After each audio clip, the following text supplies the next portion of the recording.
नमस्कार। शेयर बाज़ार में जब शुरुआत करनी है, मुझे मेरे पैसे निवेश करने हैं, तो कई सारे प्रश्न होते हैं बच्चों के लिए भी और कोई पहले निवेशक के लिए भी। डीमैट अकाउंट क्या होता है? डीमैट अकाउंट कैसे खोलना पड़ता है?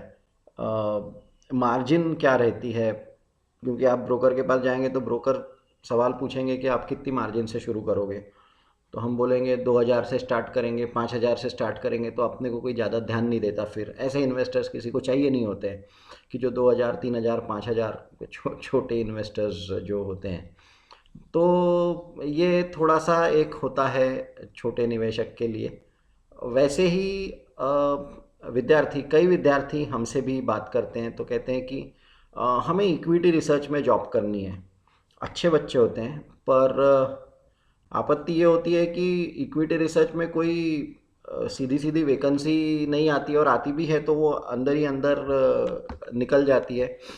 तो जब तक आपके पास अनुभव नहीं होगा, आपको इक्विटी रिसर्च में जॉब नहीं मिलेगा, और जब तक आपको जॉब नहीं मिलेगा आप अनुभव नहीं ले सकेंगे। तो ये इससे हुआ ये है कि रिसर्च के जो जॉब्स हैं, रिसर्च बहुत कठिन नहीं होता है, लेकिन उसके संबंधित जो जॉब्स होते हैं, जो अच्छे हाई सैलरी पेइंग जॉब्स होते हैं, वो बड़े शहरों में ही रह जाते हैं। और जो छोटे शहरों में, पूरे देश भर में अच्छे बच्चे होते हैं कि जिनकी बौद्धिक क्षमता होती है, जिनका गणित इतना ठीक ठाक होता है कि वो इक्विटी रिसर्च कर ले, उनको कभी ये संधियाँ ही नहीं मिलती। इसका एक कारण ये है कि यहाँ उस उन उन उनको वो पहली संधि जो मिलनी चाहिए वो नहीं। कई बार कई महाविद्यालय हमने ऐसे भी देखे हैं कि जो बच्चों से शुल्क तो ले लेते हैं, ये सब होता भी है उनके अभ्यासक्रम में, लेकिन वो सिखाती नहीं है। और पता नहीं, बच्चों को एमबीए करने के बाद बच्चों को ऐसा लगता है कि हम हमारे सामने कोई मर्सिडीज़ गाड़ी खड़ी रहेगी और ड्राइवर आएगा और हमें एसी कैबिन मिलेगा। ये सब बहुत गलत वातावरण एक हुआ है। अब इसमें कौन दोषी है उसके ऊपर बात करके मतलब नहीं है, हमारा वो काम भी नहीं है, पर इसका हल ढूंढना आवश्यक है। तो एक काम हम कर रहे हैं मनी भी, और ये कर रहे हैं पिछले कई वर्षों से, नागपुर में करते आ रहे हैं।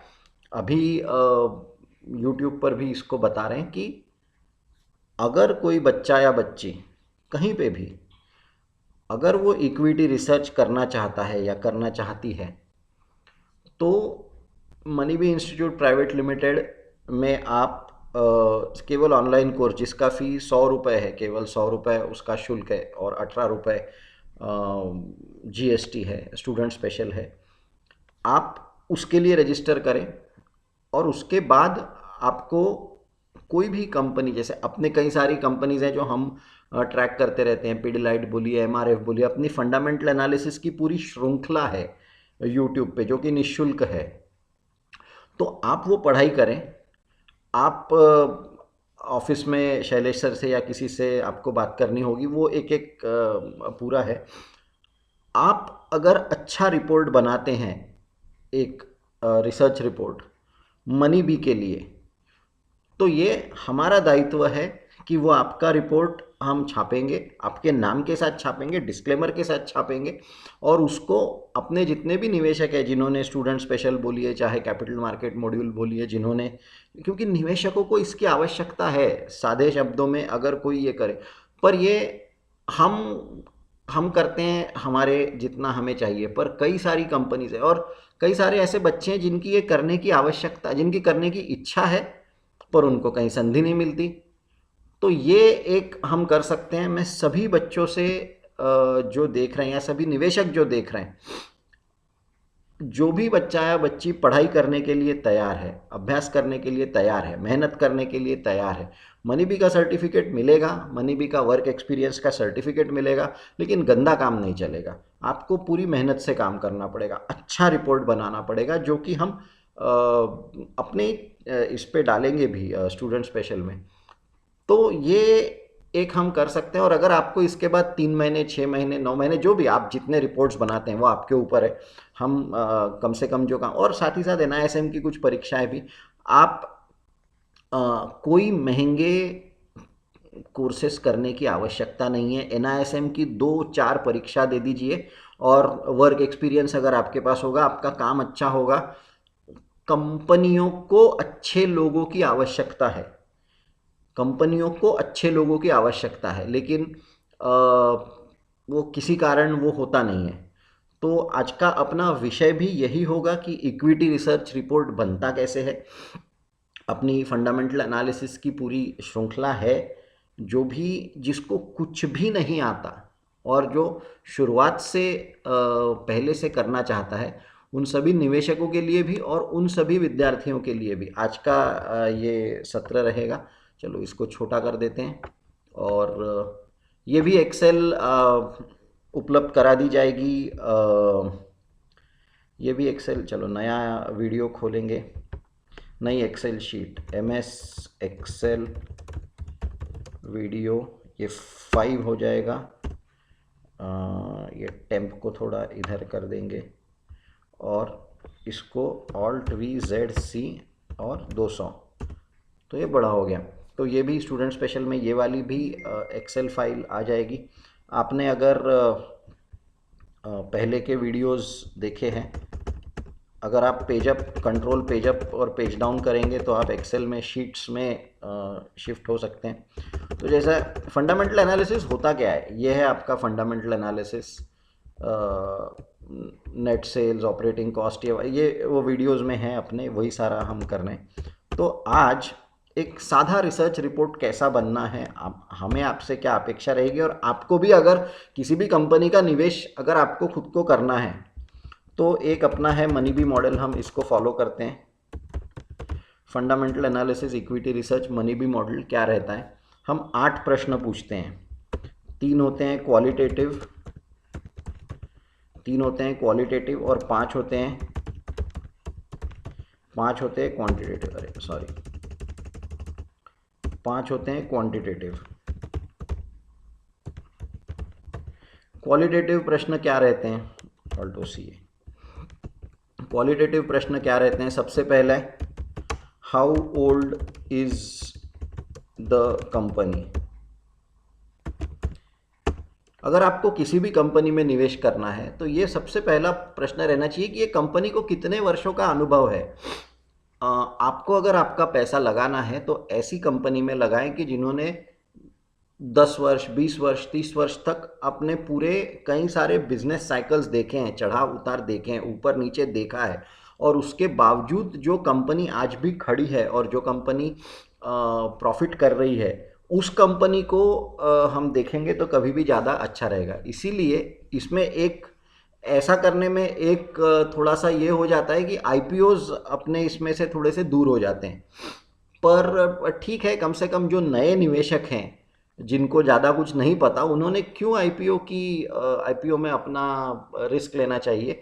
पहले छोटे छोटे स्टेप्स लेंगे, बाद में जब आपको अच्छी समझ आ जाएगी तब आपने कंपनीज ले IPO या नई कंपनीज में ध्यान देना चाहिए। इसीलिए रिलायंस पुरानी कंपनी है, स्टेट बैंक पुरानी कंपनी है, एशियन पेंट्स पुरानी कंपनी है, MRF, पिडिलाइट जो अपनी लिस्ट में जो कंपनीज़ हैं, ये सारी ऐसी कंपनीज़ हैं कि जो कई वर्षों से अपने, TTK प्रेस्टीज कई वर्षों से अपने क्षेत्र में जो काम कर रही है। तो ये एक होता है कि हमें ट्रैक रिकॉर्ड बड़ी आसानी से पता चल जाता है। इसीलिए ये पहला प्रश्न रहता है क्वालिटेटिव में कि पुरानी, कितनी पुरानी कंपनी है, जितनी पुरानी 10 वर्ष, 20 वर्ष, 30 वर्ष, उतनी हम सेरा, उतनी हमको उतना कंफर्ट, क्योंकि कोई झूठ 30 साल तक कोई झूठ बोल के टिक नहीं सकता। तो इसलिए अपने को ये देखना है कि अच्छी कंपनी में जाएंगे वो तो जाएंगे, लेकिन बुरी कंपनी में नहीं जाना है, ये ज़्यादा इम्पोर्टेंट है। तो ये अपना पहला कि कितनी पुरानी कंपनी है, और जितनी पुरानी रहेगी उतना अपने लिए अच्छा है। दूसरा ये है कि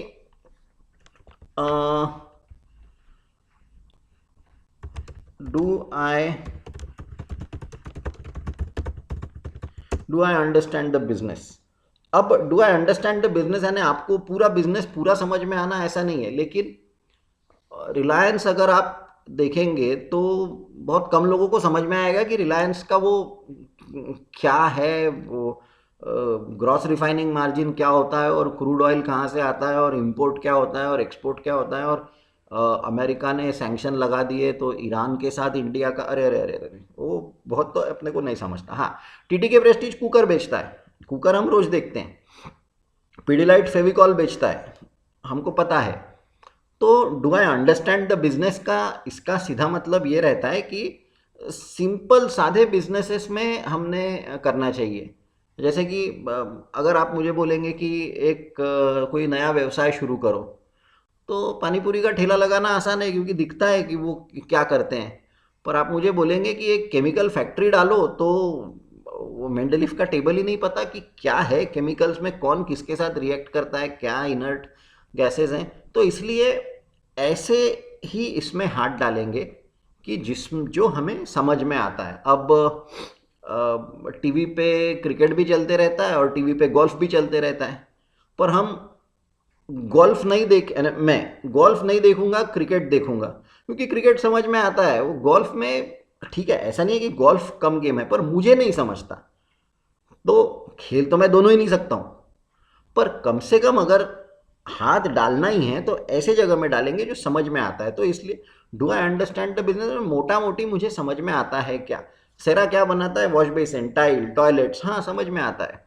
तो ये हो गया एक भाग। तो दूसरा की समझ में आता है क्या, जीएम ब्रूवरीज देसी दारू बनाती है, तो this is how it should be, कि मुझे समझ में आता है क्या, नहीं तो मैं हाथ नहीं डालूंगा। 7,000 से ज़्यादा कंपनीज है, क्या सब में शेयर में हम पैसा डाल सकते हैं क्या? वैसे ही नहीं डाल सकते, वैसे ही कहीं ना कहीं तो नहीं बोलना ही है। तो कम से कम वहाँ पे हाँ बोलेंगे जहाँ अपने को समझ में आता है। ये हो गया दूसरा भाग। तीसरा प्रश्न, रुक जा भाई, does the company have brands? अब अगर आप 3 साल से काम करते हैं, 10 साल से, 20 साल से, 30 साल से अगर आप काम कर रहे हैं और अगर आपने ब्रांड नहीं बनाया, तो फिर क्या मतलब है? आज आप देखिए, फेविकॉल, डॉक्टर फिक्सिट, फेविक्विक, ये सब एक के बाद एक के बाद एक ब्रांड्स बनते गए। इमामी, झंडू बाम, ये सब ब्रांड बनते गए। टीटी के प्रेस्टीज, जो बीवी से करे प्यार वो प्रेस्टीज से कैसे करे इनकार। या अभी बजाज का आप देखिए, बजाज ने नई एडवर्टाइजमेंट जो लाई है, उसमें फिर से वो जो पुराना गाना है बजाज का, ये ज़मीं है आसमां, तो वो जब हम बच्चे थे तब वो गाना बड़ा हिट था, हमारा कल हमारा आज। लेकिन आज बजाज ने नए इसमें फिर से वो गाने की एक, तो ये होता है ब्रांड। ब्रांड एक ऐसी चीज़ है कि जो आपको जिससे it's a very soft thing. Amul हरदम ही हम बात करते हैं इसकी, one of the best brands you can have. अच्छा, ब्रांड का मतलब सिर्फ एडवर्टाइजमेंट नहीं होता है, ये भी समझना है। ब्रांड यानी मुझे उसके बारे में लगता है कुछ, तो भी वो पर्टिकुलर चीज़ के बारे में, तो ये ब्रांडिंग विषय ही अलग है। और ब्रांड्स का और जो बजाज है, तो राहुल बजाज जो सीनियर है, उनके बेटे संजीव बजाज, जो अभी बजाज, संजीव बजाज, राजीव बजाज, दोनों में से कोई तो भी है, उनकी ये लाइन है कि प्रोडक्ट सेल, ब्रांड्स प्रॉफिट। तो माल तो कोई भी बेच देगा, पानी तो कोई भी बेच देगा, पर आप पानी को बिस्लरी करके बेचो तो प्रॉफिट होगा। या हिमालय करके एक कंपनी थी जो बाद में टाटा ने टेक ओवर कर ली, पानी बेचते हैं नागपुर में, भुजिया तो कोई भी बेच देगा, पर वो जब हल्दीराम उसको ब्रांड बनाता है तो हल्दीराम भुजिया वाला आज पूरी दुनिया में उसका माल जाता है और वो एक ब्रांड बनता है। तो ये एक होता है ब्रांड्स। तो ब्रांड रहेंगे तो बुरे समय में ब्रांड आपको बचाएगा। उदाहरण मैगी, नेस्ले के बुरे, मैगी का ही बुरा समय चल रहा था, और जब अच्छा समय आता है तो वही ब्रांड आपको सबसे आगे लेके जाएगा। LIC सही में सबसे ज़्यादा प्रीमियम आज इंश्योरेंस में लिए, हर एक इंश्योरेंस कंपनी एक दूसरे के काटने के लिए प्रीमियम कम कर रही है। LIC कुछ प्रीमियम वीमियम कम नहीं करती है, LIC सही में प्रीमियम लेती है, ब्रांड है। स्टेट बैंक अपने FD के रेट्स कभी बढ़ाती नहीं है, ब्रांड है। आप खुद स्टेट बैंक के पास जाते हो क्योंकि भरोसा है आपका। तो ये ब्रांड का ये इम्पैक्ट होता है, इनटेंजिबल, आप इसको क्वांटिफाई नहीं कर सकते, पर ये इनटेंजिबल होता है। गाड़ी मारुति अच्छी है, वो फैमिली कार, तो आपकी एक मारुति 800 गई तो आल्टो लेंगे, आल्टो गई तो जेन लेंगे, जो भी है वहीं के वहीं घूमते रहेंगे, मुझे अच्छा लगता है। तो ये होता है ब्रांड्स का। ब्रांड पे अपने आप हम बात कर सकते हैं, और ब्रांड कंपनी को बना बिगाड़ सकता है। तो ये है ब्रांड। तो ये 3 क्वालिटेटिव सवाल हमें पूछने हैं कि क्या है, तो अपने आप कई सारी कंपनियां वैसी क्लटर कम हो जाता है। अभी आते हैं क्वांटिटेटिव सवाल, और यही आपको रिसर्च रिपोर्ट में भी बनाना है। अगर आप एक पन्ने में काम की बात लिख सको और सीधे आसान शब्दों में वो निवेशकों को बता सको, तो इससे ज़्यादा 50 पन्नों का रिपोर्ट बनाना क्यों है। एक पन्ने का रिपोर्ट और डिटेल में अगर हम बना सके तो ये वो क्वालिटेटिव पार्ट। चलो क्वांटिटेटिव सवाल पहला क्या पूछते हैं हम, सबसे पहले हम पूछते हैं, चलो सबसे पहले हम ROE देख लेंगे, ROE या फिर RONW। ये हुआ है, आप फंडामेंटल एनालिसिस की जो करेंगे, रिटर्न ऑन इक्विटी या रिटर्न ऑन नेटवर्थ। तो नेटवर्थ कैसे बनता है, नेटवर्थ का फॉर्मूला क्या है, equity plus reserves and surplus, equity plus reserves and surplus. और ROE का फॉर्मूला क्या है, PAT upon net worth, PAT upon net worth. ये कितना रहना चाहिए, हम इसको 24% से ज़्यादा रहेगा तो we are comfortable with it. Why more than 24%, ये 24% कहाँ से आया। अब देखो 24% यहाँ से आया कि 24% हवा में से नहीं आया, 24% कहाँ से आया आपका। अगर आप शेयर बाजार देखेंगे या कोई इक्विटी म्यूचुअल फंड देखेंगे तो एक्टिव म्यूचुअल फंड आपको 20% के आसपास, 18 से 20% के आसपास आपको वैसे ही वो रिटर्न्स मिल रहे हैं। तो उससे थोड़ा ज़्यादा मिलना चाहिए, नहीं तो अगर स्टॉक में डाल के भी अगर 20% मिल रहा है तो एक स्टॉक में क्यों डालेंगे, वही पैसा तो मैं इक्विटी म्यूचुअल फंड में डाल दूंगा, कम से कम डाइवर्सिफिकेशन तो रहेगा। इसको इस तरह से भी देख सकते हैं आप। दूसरी, ये सारे इंटरव्यू के भी सवाल है, आपको अगर बच्चे ये सब देख रहे हैं तो इंटरव्यू में ऐसे जवाब दो और ऐसे ही जवाब देना, डरने का नहीं, कि कॉस्ट ऑफ इक्विटी जो है वो 18% रहेगा। तो अगर मैंने मेरे 100 रुपये एक बिजनेस में डाले और अगर वो 100 रुपये पे मैं 18% भी नहीं कमाया तो मैं धंधा क्यों कर रहा हूँ, उससे अच्छा तो मैं म्यूचुअल फंड में वो पैसा डाल दूँ। अच्छा, रिस्क लेते हैं, बिजनेस साइकिल्स होती हैं, कंपटीशन होती है, गवर्नमेंट रूल होता है, रुपी फ्लक्चुएशन होता है, ट्रेंड्स होते हैं, फैशन, अरे बाप रे कितनी सारी चीज़ें होती है, वो सारा भी तो आना चाहिए। इसलिए मुझे 24-25% जब तक नहीं मिलता तब तक धंधे में प्रॉफिट होके भी मतलब नहीं है, अगर वो उतना मार्जिन नहीं मिलता। तो मुझे प्रॉफिट भी चाहिए और प्रॉफिट के साथ साथ मार्जिन के साथ प्रॉफिट चाहिए। इसलिए हमारा ये रहता है कि रिटर्न ऑन इक्विटी ये कम से कम 24% के आसपास रहना चाहिए। आपके सामने 7000 कंपनीज हैं, ऊपर के 3 सवाल पूछो, कई सारी कंपनियां वैसे ही कट जाएगी। ये पहला सवाल पूछो और कई सारी कंपनियां कट जाएगी, ये आपको करना है। दूसरा आप पूछेंगे कि डेट टू नेटवर्थ कितना है, डेट टू नेटवर्थ, ये हम जो भी कर रहे हैं this is only for non banking companies और उसमें भी कंज्यूमर फोकस्ड कंपनीज। क्योंकि बैंकिंग कंपनीज में क्या होता है, बैंकिंग कंपनीज में बैलेंस शीट में ही काम होता है, उनका लाइबिलिटीज में डेट ही सबसे ज़्यादा रहता है। कई बार लोग पूछते हैं कि ये सब तो ठीक है पर बैंकिंग कंपनीज में तो डेट इतना ज़्यादा है, तो फिर वो तो ये पैरामीटर पे फिट नहीं होंगे। देखो कैसा है, ये अपना जो भी एनालिसिस है ये पहले तो बैंकिंग सेक्टर के लिए नहीं है। बैंकिंग सेक्टर में क्या होगा कि वो काम ही डेट पे चलता है। देखो एक बात समझना है कि बैंकिंग सेक्टर में एक शब्द होता है नेट इंटरेस्ट मार्जिन, NIM। एक मिनट, बैंकिंग सेक्टर को थोड़ा सा टच कर लेते हैं, बहुत दिनों से बहुत ये छूट रहा है। अब नेट इंटरेस्ट मार्जिन का क्या मतलब है, interest earned minus interest paid. अब interest earned minus interest paid का मतलब क्या है, यदि आप एक बैंक है, आप बैंक देखिए ना, या तो आप, या बैंक भी छोड़िए, आप खुद का उदाहरण लीजिए, उसके ऊपर से समझना आसान रहेगा। यदि आप बैंक में पैसा डिपॉजिट करने जाएंगे तो बैंक आपको 8% फिक्स्ड डिपॉजिट पे इंटरेस्ट देगी, तो यहाँ पे हम लिख देंगे FD। लेकिन अगर आप होम लोन लेंगे तो बैंक आपको 11% पे होम लोन देगा। अभी जो भी रेट चल रहा है, 11% नहीं 10 चल रहा होगा, जो भी चल रहा होगा आप वो देख लो। तो कहने का क्या मतलब है, ऑल्ट OCA ये ठीक हो गया। तो कहने का क्या मतलब है, साथ ही साथ एक्सेल भी हो रहा है। देखो माउस यूज़ नहीं हो रहा है, माउस का कम से कम इस्तेमाल हो रहा है, 8-10%, शिफ्ट 5 फटाफट फटाफट। तो कहने का क्या मतलब है, सिर्फ इतने उदाहरण के लिए कि आप बोलोगे कि ठीक है बैंक ने 8 रुपये में पैसा उठाया और 10 रुपये में वो पैसा दिया। अभी इसको आप बैंक के बैलेंस शीट में देखेंगे, अगर इसको आप बैंक के बैलेंस शीट में देखेंगे तो ये लाइबिलिटीज़ में आ जाएगा, BILITIES, ये लाइबिलिटीज़ में आ जाएगा और ये एडवांस एसेट में आ जाएगा।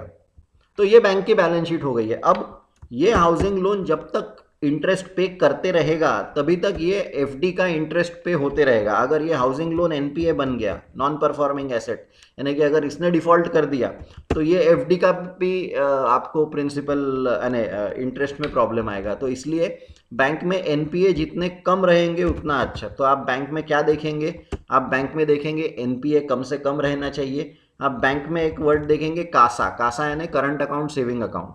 बैंक को 3 तरह से पैसा मिलता है, current account, saving account, fix deposit. ये तीनों ही बैंक के लिए लाइबिलिटीज़ हैं। इसलिए बैंक की बैलेंस शीट में डेट हरदम ही ज़्यादा रहेगा क्योंकि वो डिपॉजिट ही लेते हैं हमसे, और उनका जो कॉस्ट ऑफ डेट रहेगा मान के चलो 8%, जो भी रहेगा, 5 उन्होंने क्या रेट पे लिया है अलग, क्योंकि जिसका कासा ज़्यादा रहेगा, करंट अकाउंट पे तो 0% है, सेविंग अकाउंट पे 3% मिलता है, फिक्स डिपॉजिट पे 7% मिलता है। तो 0% से अब ज़्यादा फिक्स डिपॉजिट का पैसा होगा तो कॉस्ट ऑफ फंड 7% की तरफ ज़्यादा होगे, ज़्यादा करंट अकाउंट का पैसा होगा तो कॉस्ट ऑफ फंड 0% की तरफ ज़्यादा होगा। तो जितना कॉस्ट ऑफ फंड कम उतना बैंक के लिए प्रॉफिट मार्जिन ज़्यादा रहेगी। तो ये हो गया कॉस्ट। एनपीए जितना कम उतना बैंक्स के लिए अच्छा रहेगा। बैंक बहुत आसान है समझना। अगर आपने एक भी लोन लिया है, अगर आपने एक भी लोन लिया है, आपको बैंकिंग समझ में आ जाएगा।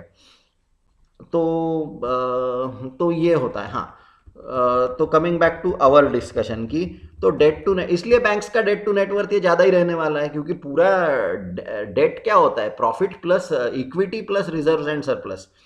बैंक में इक्विटी इतना सा रहता है, पूरा डेट का ही पार्ट रहता है। तो debt will always be a big component for banks. पर फॉर हमारे डिस्कशन में डेट ये नेटवर्थ का लेस देन 1 रहना चाहिए, यानी कि अगर 100 रुपया, इसको लेस देन 1 कर देंगे।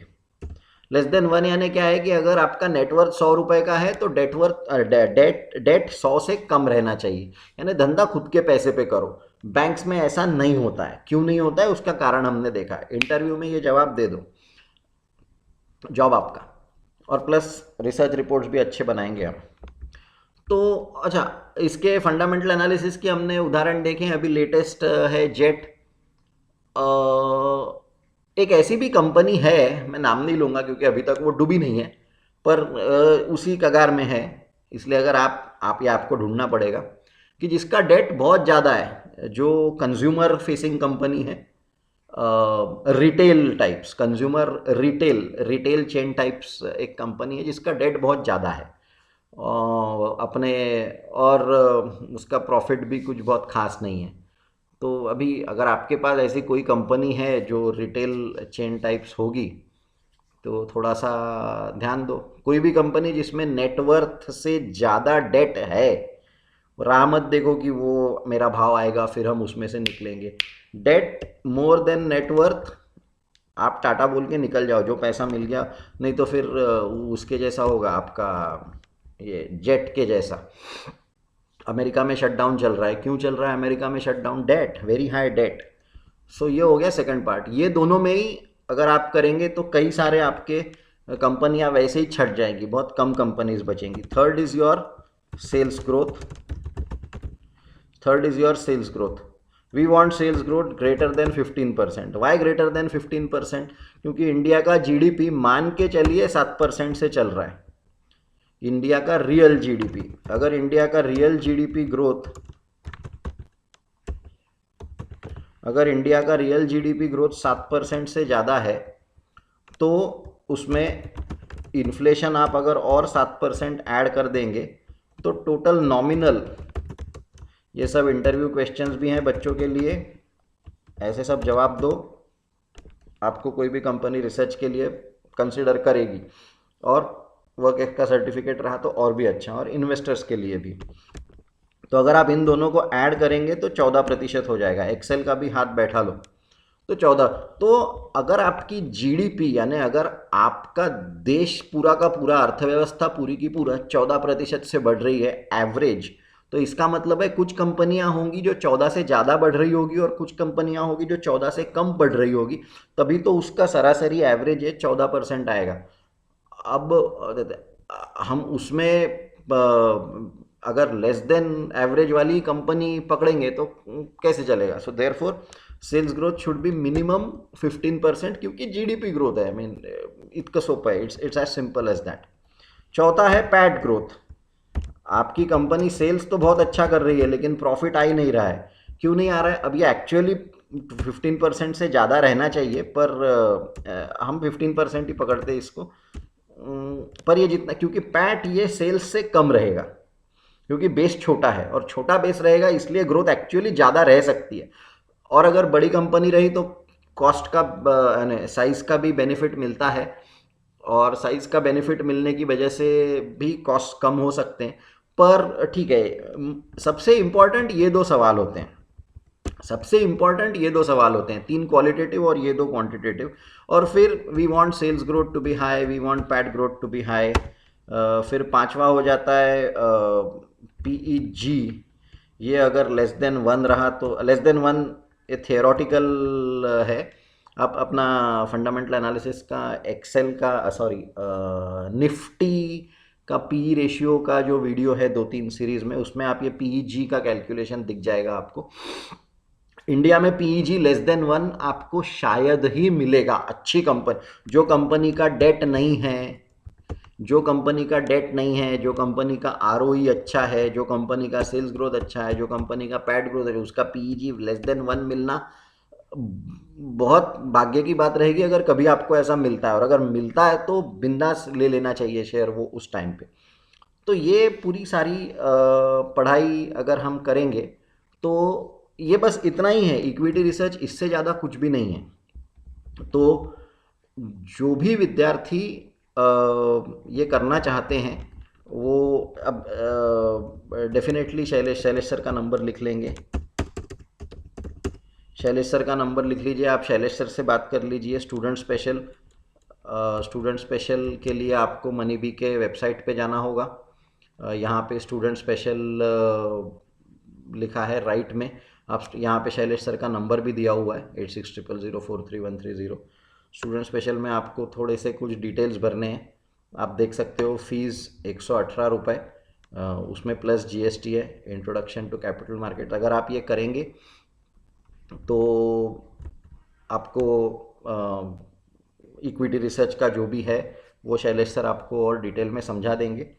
कई सारे एक्सेल के फंक्शंस, जैसे एक बहुत पिछले बार हमने एक्सेल का जो एक फंक्शन किया था पिछले वीडियो में, तो हमने ये देखा था कि अगर हम एक एक साल की एसआईपी लगाते हैं तो दीर्घावधि में हमें कैसा बेनिफिट मिलता है, दीर्घावधि में हमें क्या बेनिफिट मिलता है। तो ये तो एक फाइनेंशियल प्लानिंग एक बहुत अच्छा करियर ऑप्शन है बच्चों के लिए। ये आप एक्सेल मॉडल तो ऐसे कि ये तो बना बनाया मॉडल है, आप इसको अगर आपको और थोड़ा सिंपल भी करना है, चलो एक और सिंपल उदाहरण देख लेंगे कि मैं आपके पास कोई एक इन्वेस्टर आता है, आप पिछला वीडियो देखेंगे तो आपको ये पूरी एक्सेल शीट पता चलेगी, ये काफ़ी इलेबोरेट बनाई है। पर एक बहुत सादा उदाहरण देखेंगे कि अगर कोई निवेशक 500 रुपया हर महीने निवेश करता है, सो SIP 500, सिर्फ 500 रुपये अगर हर महीने SIP करता है, लेकिन कितने साल के लिए, ईयर्स आप पकड़ लो, इज इक्वल टू 60 माइनस 25, यानी कि 60 साल माइनस, आज मेरी उम्र 25 साल है और मैं 60 साल तक अगर करता हूँ, यानी कि 35 साल तक मैं करता हूँ हर महीने, तो मंथ्स आ जाएंगे आपके मंथ्स। तो मंथ्स कैसे आएंगे, is equal to 35 into 12। Excel में ये लेबलिंग बहुत आवश्यक है। अगर आप ये नहीं करेंगे लेबलिंग तो आपका मॉडल कैसे बनेगा ना। हमें काम का क्या है कि आप अगर आपको ये फिर से करने जाएंगे तो आपको पता ही नहीं चलेगा ये क्या लिखा है क्या लिखा है क्या लिखा है वो। इसलिए एक्सेल में लेबलिंग अच्छे से करो, लेबलिंग करके बनाओ। तो एक बार मॉडल बनाना पड़ता है, फिर आप उसको 50 बार उसमें वैल्यूज चेंज करो। आप बोलोगे नहीं मैं 500 रुपये से स्टार्ट करूँगा, करो। आप बोलते हो नहीं मैं मेरा बेटा जब पैदा होगा, जब उसकी उम्र 5 साल की होगी, मैं तभी से स्टार्ट करूँगा उसके लिए इन्वेस्ट करना, करो। तो आप जो भी करते हो आपको सारे, तो अगर मॉडल आपका अच्छा बना रहा तो आप कर सकते हो। तो ये भी हम जब इक्विटी रिसर्च करेंगे तो उसमें ये भी उसके ऊपर भी ध्यान देगा कि आपका एक्सेल भी डेवलप हो। तो चलो ये उदाहरण देखते हैं कि कोई अब monthly rate of return, monthly rate of return इसको पकड़ लो 1%। पिछले वीडियो में ये डिटेल में दिया हुआ है। तो amount, future value, future value का function is equal to F V bracket open rate 1% के हिसाब से एन पर नंबर ऑफ पीरियड 420 महीने, कॉमा पीएमटी हर महीने कितना जाएगा -500। माइनस क्यों आया, हम माइनस वाला एक उदाहरण देखेंगे अभी। और ये 0 कर दो, टाइप 1 कर दो, डॉलर नहीं चाहिए, नॉर्मल कर दो इसको, रुपये भी होता है पर अभी वो सब छोड़ो। तो ये कितना हो गया, 32,47,634। तो क्या हो गया ये कि अगर आपने 500 रुपये की SIP लगाई, देखो कितना आसान रहता है 40-50 लाख रुपया कमाना, लेकिन दीर्घावधि 35, जितना जल्दी हो सके उतने जल्दी करो। आप 500 रुपये की SIP लगाओ, 35 साल के लिए SIP लगाओ, बस 100 रुपये, 500 जो भी आपका है, तो आपको अपने आप इतना मिल जाए। अभी अगर आप ये सारी चीज़ें दिखा सकते हो इन्वेस्टर को करके, तो कोई भी कंपनी को ऐसे एम्प्लॉयज़ तो चाहिए ही चाहिए। वो माइनस वाला एक और देख लेंगे, रियल एग्जाम्पल देखेंगे, और एक फंक्शन और देखेंगे। 3 नवंबर 1995 निफ्टी का वैल्यूएशन था 1000। ये निफ्टी का इस दिन पहला दिन था। और आज का डेट क्या है, इज इक्वल टू टुडे 26 जनवरी। हाँ, आज 26 जनवरी, इसलिए तो रिकॉर्ड करें। आप सबको प्रजासत्ताक दिन की बहुत बहुत शुभकामनाएं। क्या है निफ्टी का क्लोजिंग 26 जनवरी को, मैंने 26 नहीं 25 को निफ्टी का क्लोजिंग क्या था, 10,780। एक नया फंक्शन देखेंगे, is equal to YEAR year frac. ये बॉन्ड मार्केट का फंक्शन है। ये दो डेट्स के बीच में का कितने साल हो गए आपको ये बताता है। तो अगर आपको किसी को पूछना है कि उसकी उम्र क्या है, लेकिन अगर आपको उसको ऑफेंड नहीं करना है तो आप उसको सिर्फ इतना डेट ऑफ बर्थ पूछ लो और एक्सेल में डाल दो, एग्जैक्ट आ जाएगा। सो लेट अस से 3 नवंबर 1995 year frac start date, comma end date this. Basis बहुत बढ़िया चीज़ है, आप देख सकते हो 0 1 2 3 4 एक्चुअल बाय एक्चुअल। तो ये महीने, ये बॉन्ड मार्केट का है। अगेन इक्विटी रिसर्च अगर आप कर लेंगे तो अपना अगला टॉपिक है बॉन्ड मार्केट। बॉन्ड मार्केट इतना एक्साइटिंग टॉपिक है, पर दुख की बात यह है कि बॉन्ड मार्केट पे अपने वीडियोस चले ही नहीं, क्योंकि वो पता नहीं for some reason bond market किसी को अच्छा नहीं लगता। हिंदुस्तान में भी आपको शायद पता नहीं होगा, नेशनल स्टॉक एक्सचेंज ये बॉन्ड मार्केट के लिए खुला था। शुरुआत जो हुई थी नेशनल स्टॉक एक्सचेंज की, इंडिया में बहुत बार कोशिश की गई कि बॉन्ड मार्केट को रिटेल में ले आया, retail debt market, interest rate futures, और फॉर सम रीज़न और दी अदर इंडिया में बॉन्ड मार्केट पिकअप ही नहीं हुआ। हर्षद मेहता का जो स्कैम था वो एक्चुअली बॉन्ड मार्केट का स्कैम था, GSEC सिक्योरिटीज़ मार्केट। तो उसके बाद वो जो बॉन्ड मार्केट में एक बुरा समय आ गया, तो अब तक ग्लोबली बॉन्ड मार्केट बहुत बड़ा मार्केट है। तो एनीवे चलो, तो ये डे काउंट कन्वेंशन होते हैं कि महीने कितने दिन का रहेगा और साल कितने महीने का रहेगा।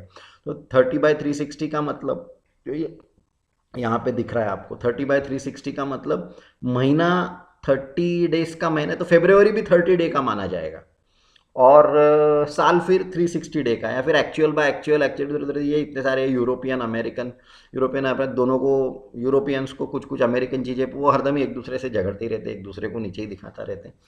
तो ये अपने काम का हम एक्चुअल बाय एक्चुअल लेंगे। ये 30/3, हाँ इंडिया में 30/360 यूरोपियन यूज़ होता है। तो ये हो गए 23 साल। अच्छा, अभी आप एक इंटरेस्टिंग बात इसमें ये भी हो जाएगी कि ये जो है ये हमने यहाँ पे टुडे का फंक्शन यूज़ किया है। तो जैसे जैसे एक एक डेट चेंज होगा, ये भी अपने आप चेंज होगा, ये भी अपने आप चेंज होते जाएगा। तो एक्सेल मॉडल ऐसा बनाना है कि एक बार बना दिया कि फिर उसमें सिर्फ थोड़े से वैल्यूज़ चेंज करो तो पूरा चेंज हो जाना चाहिए। तो यहाँ पे हम रेट फंक्शन डालेंगे। ये एक और फंक्शन है रेट। नहीं, यहाँ पे इज इक्वल टू XIRR करेंगे। अच्छा फंक्शन है XIRR का।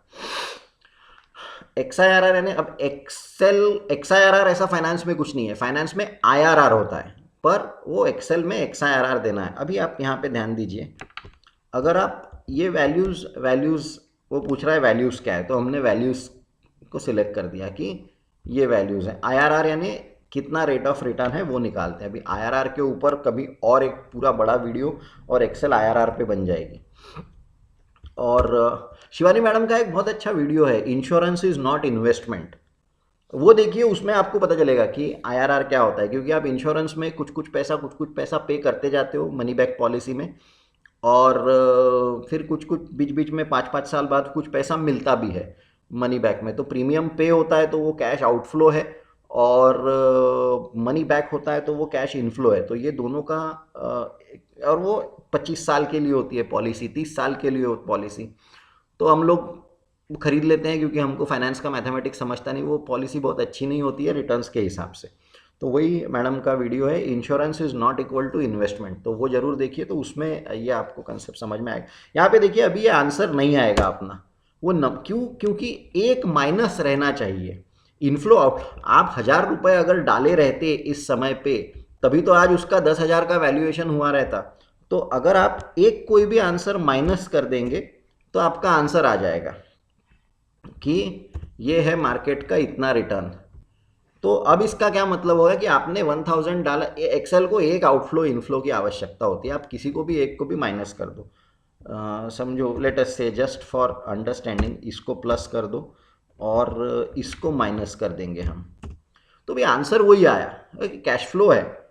तो ऐसे बैंक में आपने डिपॉजिट किया तो आपके लिए आउटफ्लो है और बैंक के लिए इनफ्लो है। लेकिन बैंक से आपने लोन लिया या उसी डिपॉजिट पे इंटरेस्ट मिला तो आपके लिए इनफ्लो है, लेकिन बैंक के लिए आउटफ्लो है।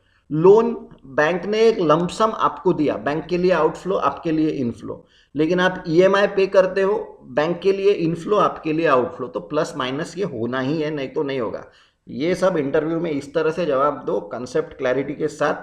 वो जो भी सैलरी दे रहा होगा उसको बोलना, भाई 2-5 हज़ार रुपये और बढ़ा के दे, इतना सब मुझे पहले से आता है, मैंने भी से सीखा है। सो ये हो गया आपका। हाँ, सो ये प्लस माइनस, पर लॉजिकली इसको हमने माइनस करना चाहिए। दोनों माइनस किए तो भी आंसर नहीं आएगा। क्यों? क्योंकि 1000 डाले तो वो कैश। हाँ, सो ये है आपका एक और नया फंक्शन। हमने ईयर फ्रैक देखा, हमने टुडे देखा, हमने XIRR देखा। एक और रेट का फंक्शन देख लेते हैं। लेट अस से 1979 में सेंसेक्स 100 का था और आज 2019 में सेंसेक्स को आप पकड़ लो, कल का क्लोजिंग कितना था सेंसेक्स का, 36025।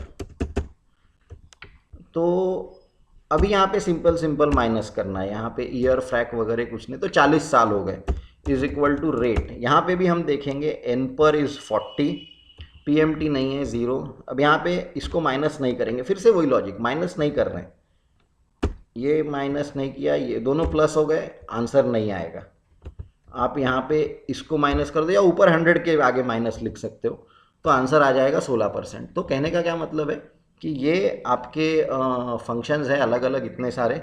ये फंक्शंस जब आप यूज़ करेंगे, एक्सेल में यूज़ होगा, और आपके रिसर्च रिपोर्ट्स अगर आप यूज़ करेंगे जिसमें ये सारे फंक्शंस यूज़ करके बनेंगे, तो एक अच्छा रिसर्च रिपोर्ट, आपका निर्णय लेना आसान हो जाएगा। ये 15%, अब देखिए आप, हमने अभी देखा था कि रिटर्न ऑन इक्विटी जो है, हम बोल रहे हैं कि मिनिमम 24% रहना चाहिए। भैया अगर आपको सेंसेक्स ने ही 15% रिटर्न दिए, 16% रिटर्न दिए सेंसेक्स ने पिछले इतने सालों में, अगर सेंसेक्स के ही 16% रिटर्न है और अगर आप इंडिविजुअल स्टॉक में बोलते हो कि नहीं नहीं मुझे 16% 17% रिटर्न चल जाएंगे, तो क्या मतलब है? फिर उससे अच्छा सेंसेक्स में पैसा डालो ना। तो इंडिविजुअल स्टॉक की अगर रिस्क ले रहे तो this is how you should be. अच्छा, एक और बात देख लेंगे कि नॉमिनल GDP ग्रोथ, सेंसेक्स की GDP, सेंसेक्स का ग्रोथ, ये see your market is a reflection of the economy. जो रेट से इकोनॉमी बढ़ेगा वो रेट से आपका इंडेक्स बढ़ने वाला है, ये उतना सिंपल है। और इसलिए इन्फ्लेशन मैटर करता है। कई बार लोग बोलते हैं कि अच्छा पिछले इतने सालों में 16% रिटर्न दिया क्या सेंसेक्स ने, आगे भी ये 16% देगा। ठीक है, एक बेसिक अजम्पशन ठीक है, पर अगर इन्फ्लेशन ही अगर आपका 4% हो गया और मान के चलिए जीडीपी आपका 7% ही चलते रहा, मान के चलिए जीडीपी आपका 7% चलते रहा, तो आगे चल के आपका 16% एक्सपेक्टेशन ही गलत रहेगा। हमारा पॉइंट ये है कि इन्फ्लेशन के ऊपर कुछ परसेंट रिटर्न या GDP growth plus inflation is what the returns will be. तो इस तरह से हमें समझना भी चाहिए और बताते भी आना चाहिए। इसको आप इस तरह से देख लो कि अगर इंडेक्स का हिस्टोरिकल रिटर्न 16% रहा है ओवर अ लॉन्ग टर्म, और अगर आपको किसी एक समय में लिक्विड फंड पे ही अगर आपको मान के चलो 9% या 10% रिटर्न मिल रहे, तो जब इतना ज़्यादा रिस्क फ्री रेट से इतना मिल रहा है तो आपने रिस्क लेनी चाहिए क्या उस टाइम पे। ये सब डेट मार्केट है। डेट मार्केट बहुत कोशिश कर रहे हैं कि डेट मार्केट में लोग थोड़े से आए तो हम वो भी लेक्चर्स ले सके, पर वो जम नहीं रहा है किसी कारण से, तो बार बार इक्विटी के ऊपर ही आना पड़ रहा है। पर ये है इक्विटी रिसर्च। तो जो भी निवेशक इक्विटी रिसर्च, अपने बच्चों को सपोर्ट करो। नए बच्चे हैं, पता नहीं पूरे देश में कहाँ कहाँ पे है, पता नहीं उनको महाविद्यालय है कि नहीं उनके, वो जहाँ पे रहते हैं पता नहीं वहाँ पे शिक्षक शिक्षिका है कि नहीं। तो हमने हमारे बच्चों को ये संधि हमने ही देनी चाहिए। ये मेरा बच्चा है तो ही मैं करूँगा, ये मेरी लड़की है तो ही मैं करूँगा। सभी अपने ही बच्चे हैं, सभी अपनी बच्चियाँ हैं। तो उस हिसाब से सभी बच्चे बच्चियों को है, मेहनत करो, हाथ पे हाथ धरे बैठे मत रहो हमारे पास नौकरी नहीं है, ये नहीं है, वो नहीं है, ये सब बहानेबाजी मत बताओ। सबके पास संधि है, काम को लग जाओ, कारण नका दो। और निवेशक आप लोग, आपको तो अच्छे अच्छे स्टॉक्स चाहिए ही, तो जो बच्चे लोग ये करेंगे, कल को अपने ही बच्चे कोई फंड मैनेजर बनेगा आज से 10 साल बाद, आज से 15 साल बाद, और आपके म्यूचुअल फंड के पैसे वो लोग मैनेज करेंगे। और फिर आप बोलोगे कि आपका पहला रिसर्च रिपोर्ट हमने ओके किया था इसलिए आज आप फंड मैनेजर बने हो। तो खैर जो भी है, अपने को बच्चों को संधि देनी है, अपने को सबको अच्छा काम करना है। We have to prosper. जब हम प्रॉस्पर करेंगे तभी तो देश भी प्रॉस्पर करेगा। ये दायित्व है अपने पे। तो चलो, ये था आज का session MS Excel video 5। Excel वहाँ पे अपलोड हो जाएगी स्टूडेंट स्पेशल में, और आपको कुछ भी चाहिए शैलेश सर से आप बात कर सकते हैं। और आप जो हमेशा ही प्रतिसाद देते हैं हमारे वीडियोस को और अपने चैनल को, उसके लिए बहुत बहुत धन्यवाद। Thank you.